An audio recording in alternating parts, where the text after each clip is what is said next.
ಕಾರ್ಯಕ್ರಮ ಇದು. ಈಗ 2.5 ವರ್ಷದಲ್ಲಿ ಕಾಂಗ್ರೆಸ್ ಸ್ನೇಹಿತರು ಈ ಜಿಲ್ಲೆಯಲ್ಲಿ 2 ಸಭೆಗಳನ್ನು ಮಾಡಿದರು. ದಯಮಾಡಿ ನೀವು ಇಷ್ಟೆಲ್ಲ ದೂರದಿಂದ ಬಂದಿದ್ದೀರಿ, ಸಮಾಧಾನವಾಗಿರಬೇಕು. ನಾವು ಈ ರಾಷ್ಟ್ರದಲ್ಲಿ ಕುಮಾರಸ್ವಾಮಿಯವರ ನೇತೃತ್ವದಲ್ಲಿ ಜಾತ್ಯತೀತ ಜನತಾ ದಳ ಪ್ರಬಲವಾಗಿದೆ ಅನ್ನೋದನ್ನು, ಈ ಸಂದೇಶವನ್ನು ಇಡೀ ರಾಷ್ಟ್ರಕ್ಕೆ ಅಷ್ಟೇ ಅಲ್ಲ, ರಾಜ್ಯದ ನಮ್ಮ ಎದುರಾಳಿಗಳ್ಯಾರಿದ್ದಾರೆ, ಯಾರು ಈ ಜಿಲ್ಲೆಯಲ್ಲಿ 2 ಸಭೆಯನ್ನು ಮಾಡಿ ರೇವಣ್ಣವರ ನಾಯಕತ್ವವನ್ನು ಸಂಪೂರ್ಣವಾಗಿ ನಾಶ ಮಾಡ್ತೀವಿ ಅಂತೇಳಿ ಪ್ರಯತ್ನ ಮಾಡಿದ್ರು, ಆ ಮಹನೀಯರುಗಳಿಗೆ ಇವತ್ತು ಇಡೀ ರಾಜ್ಯದ ಮೂಲೆ ಮೂಲೆಯಿಂದ ಬಂದಿರತಕ್ಕಂಥ ಎಲ್ಲ ನನ್ನ ಯುವಕ ಮಿತ್ರರು, ತಾಯಂದಿರು, ನನ್ನ ಅಣ್ಣ ತಮ್ಮಂದಿರು, ಹಿರಿಯ ಮುಖಂಡಗಳು ವೇದಿಕೆಯಲ್ಲಿ ಕೂತಿದ್ದಾರೆ. ಅವರೆಲ್ಲರಿಗೆ ನಾನು ಮೊದಲು ತಲೆಬಾಗಿ ನಮಸ್ಕಾರ ಮಾಡ್ತೇನೆ. ಕೂತು ಮಾತನಾಡ್ತೇನೆ.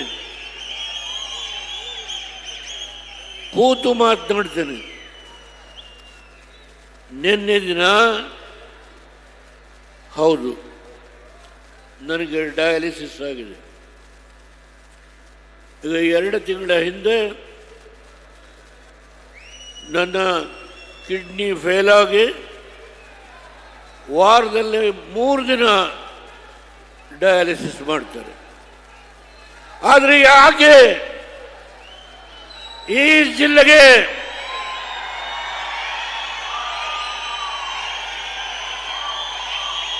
ಯಾವ ದೇವೇಗೌಡರನ್ನ 1962ರಿಂದ ಬೆಳೆಸಿ ಈ ರಾಷ್ಟ್ರದ ಒಬ್ಬ ಹಳ್ಳಿಯ ರೈತನ ಮಗ ಪ್ರಧಾನಮಂತ್ರಿ ಆಗಿ ಯಾವುದೇ ಒಂದು ಸಣ್ಣ ಲೋಪ ಇಲ್ಲದೆ ದೇಶವನ್ನ ಆಡಳಿತವನ್ನು ನಡೆಸಿ ಇಡೀ ಹಿಂದೂಸ್ತಾನದಲ್ಲಿ ಯಾವುದೇ ರಾಜ್ಯಕ್ಕೆ ಅನ್ಯಾಯ ಆಗಲಿಕ್ಕೆ ಬಿಡಲಿಲ್ಲ. ನಮ್ಮ ದೇಶ ವಿವಿಧ ಮತಗಳು, ವಿವಿಧ ಸಂಪ್ರದಾಯ, ವಿವಿಧ ಜಾತಿಗಳು ಇರತಕ್ಕಂಥ ಈ ದೇಶ ಇದು. ಸುಮಾರು 150 ಕೋಟಿ ಜನಸಂಖ್ಯೆ ಇರತಕ್ಕಂಥ ಈ ರಾಷ್ಟ್ರದಲ್ಲಿ ಹೌದು, ರಾಹುಲ್ ಗಾಂಧಿ ಹಾಸನಕ್ಕೆ ಬಂದರು. 10 ವರ್ಷದ ಹಿಂದೆ Deve Gowda is the beat among BJP.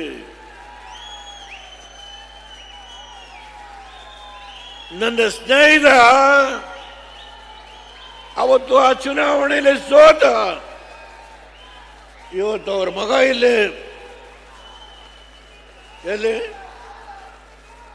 ಎಲ್ಲಿ ನಮ್ಮ ಹಾಸನದಿಂದ ಸ್ವರೂಪ್. ಯಾವ ಈ ಕ್ಷೇತ್ರ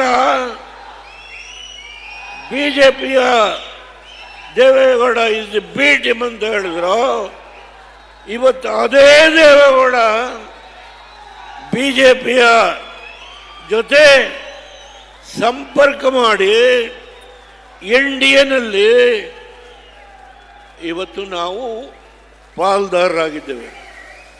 ಪಕ್ಕದಲ್ಲಿ ಕೂತಿರುವ ಕುಮಾರಸ್ವಾಮಿ ಕೇಂದ್ರದ ಬೃಹತ್ ಕೈಗಾರಿಕೆ, ಉಕ್ಕು ಕೈಗಾರಿಕೆ ಮಂತ್ರಿಗಳಾಗಿದ್ದರು.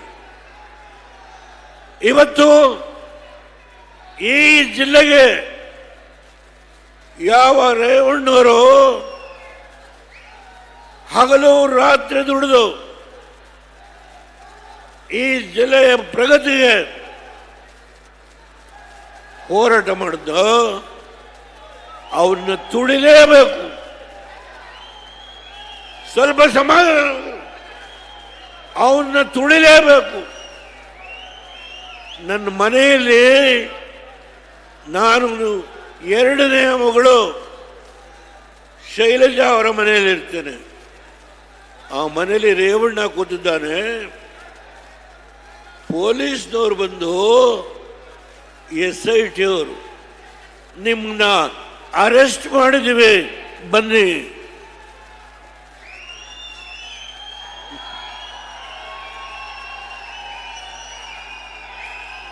ನಿಮ್ಮನ್ನ ಅರೆಸ್ಟ್ ಮಾಡಿದ್ದೀವಿ ಬನ್ನಿ. ಈ ಮಾತನ್ನು ಹೇಳಿದವರು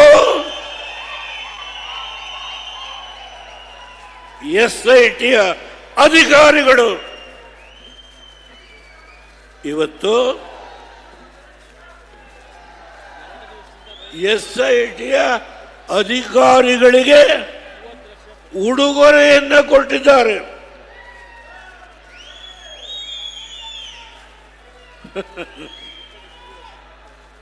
ಈ ರಾಜ್ಯದ ಆಡಳಿತದ ಚುಕ್ಕಾಣಿಯನ್ನು ಹಿಡಿದಿರತಕ್ಕಂಥ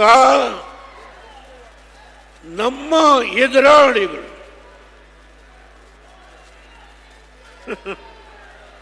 ಹೇಳ್ತಾರೆ,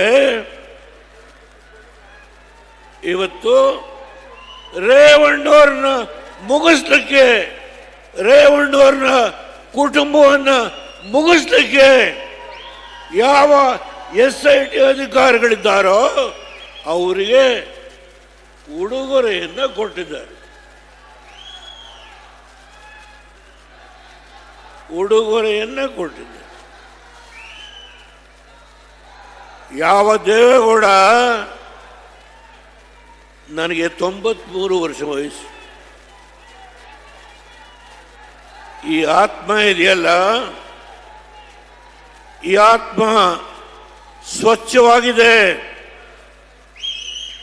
ಯಾರ ಹಂಗಿಗೆ ನಾನು ತಲೆಬಾಗಲಿಲ್ಲ. ದುಡಿದಿದ್ದೇನೆ, ಕಷ್ಟಪಟ್ಟಿದ್ದೆ. ನನ್ನ ಜಿಲ್ಲೆಯಲ್ಲಿ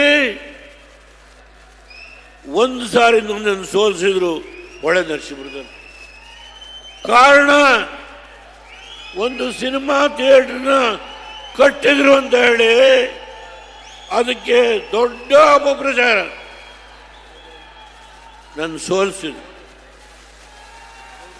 ನಾನು ಅದ್ರ ಬಗ್ಗೆ ಚರ್ಚೆ ಮಾಡಲ್ಲ.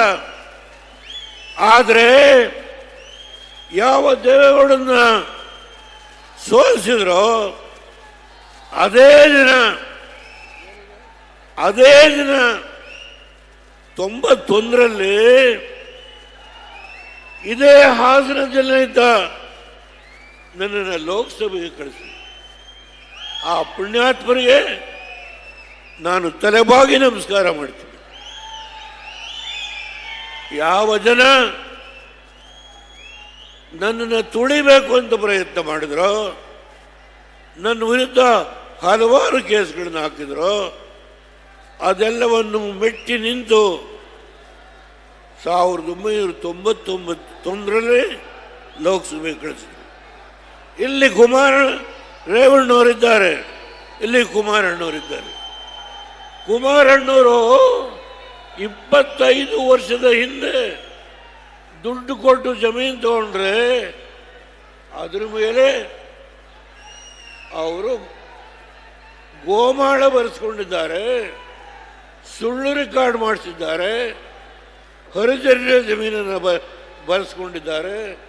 ಅವ್ರ ಮೇಲೆ ಕೇಸ್.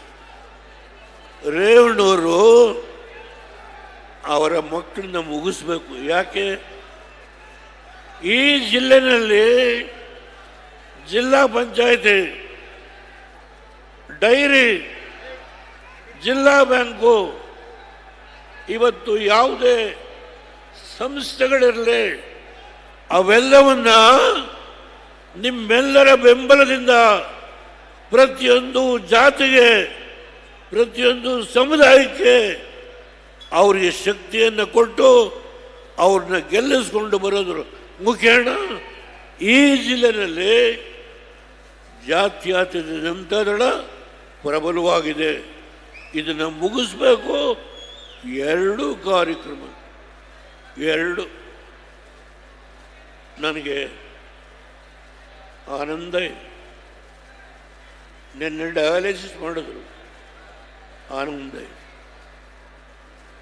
ನಾನು ನೋಡಿದೆ ಜನ,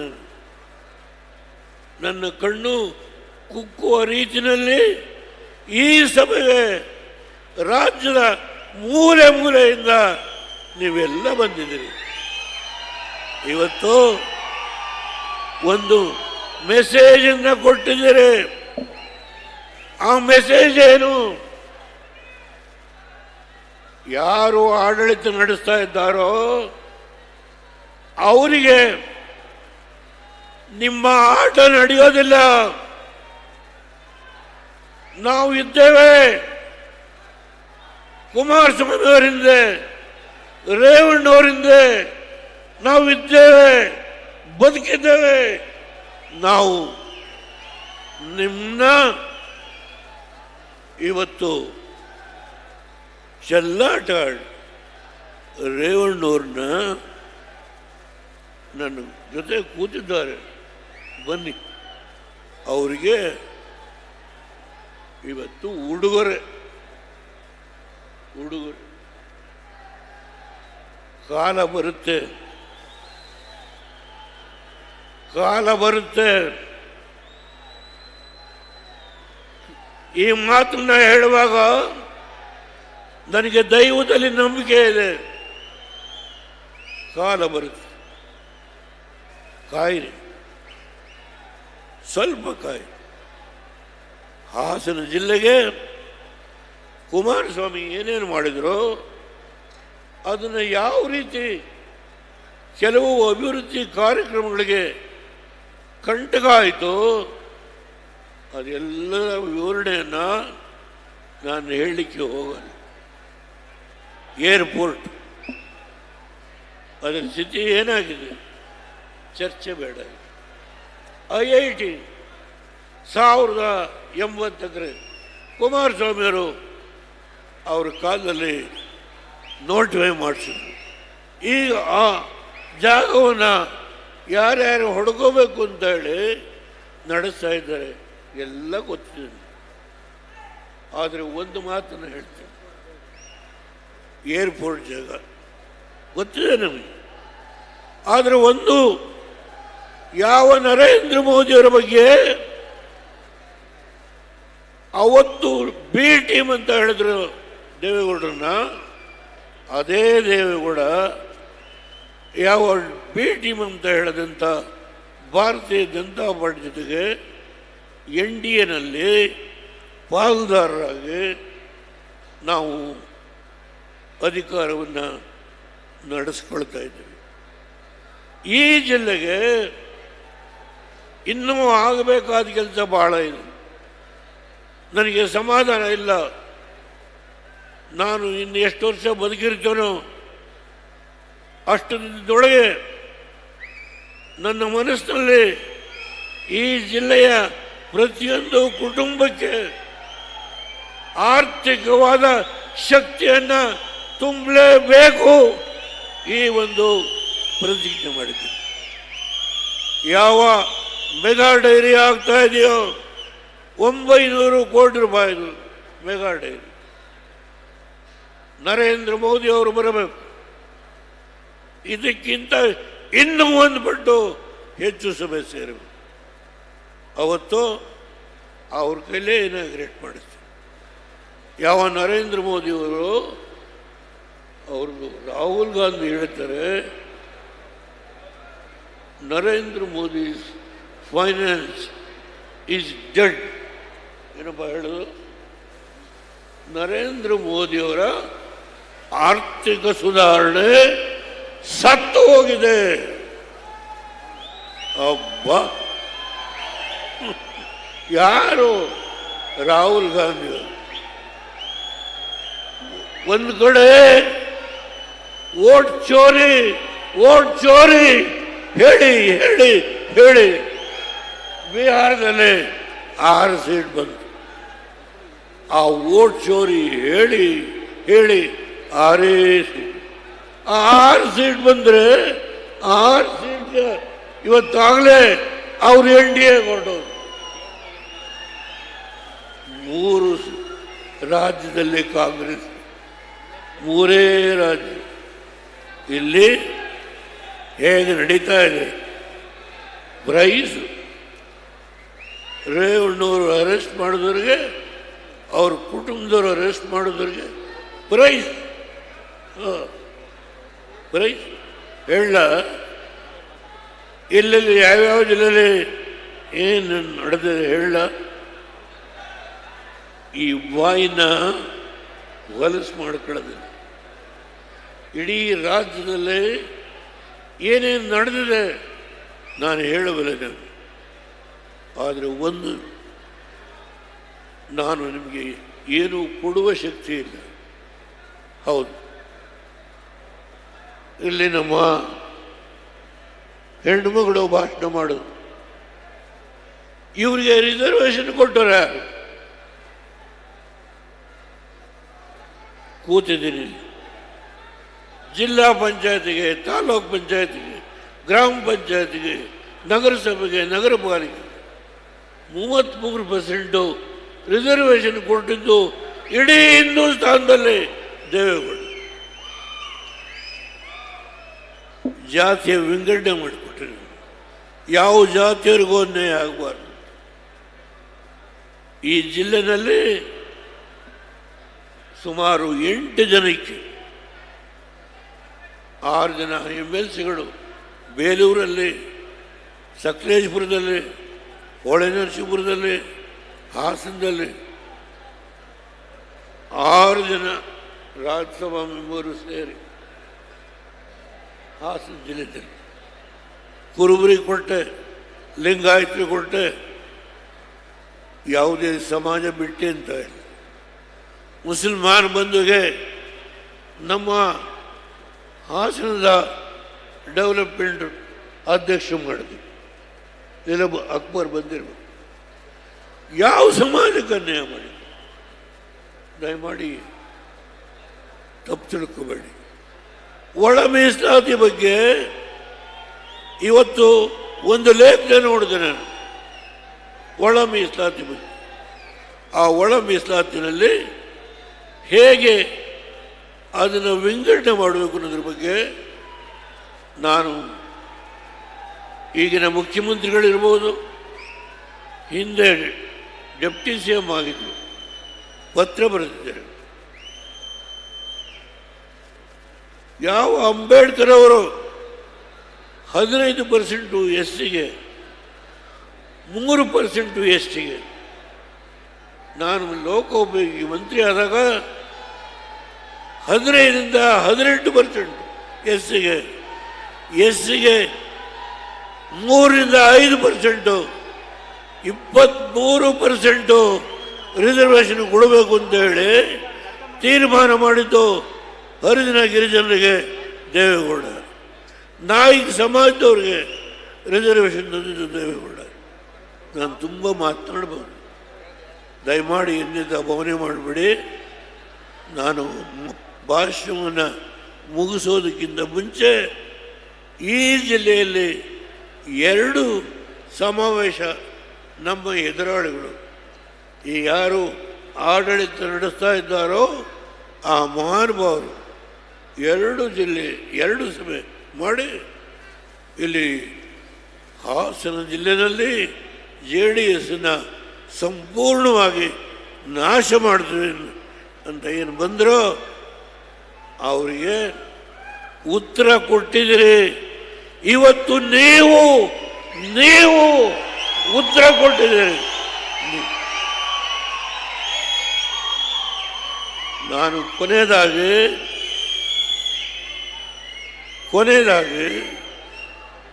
ನನ್ನ ಆಸೆ, ಮೋದಿಯವ್ರನ್ನ ಕರೆಸಿ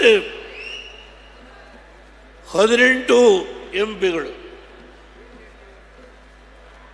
ಭಾರತೀಯ ಜನತಾ ಪಾರ್ಟಿ ಜೆಡಿ 18 ಎಂಪಿಗಳನ್ನು ಈ ವೇದಿಕೆ ಮೇಲೆ ಕೂರಿಸಿ ಯಾವ IIT ನನ್ನ ಕುಮಾರಣ್ಣವ್ರ ಕಾಲದಲ್ಲಿ ಅವರ ಆಸೆಯಿಂದ ಮಾಡಿದ್ರು 2006 ಅಥವಾ 2007 ಅದನ್ನು ಕಾರ್ಯಗತ ಮಾಡುವ ಒಂದು ಸಂಕಲ್ಪ ಮಾಡಿದ್ದೇನೆ.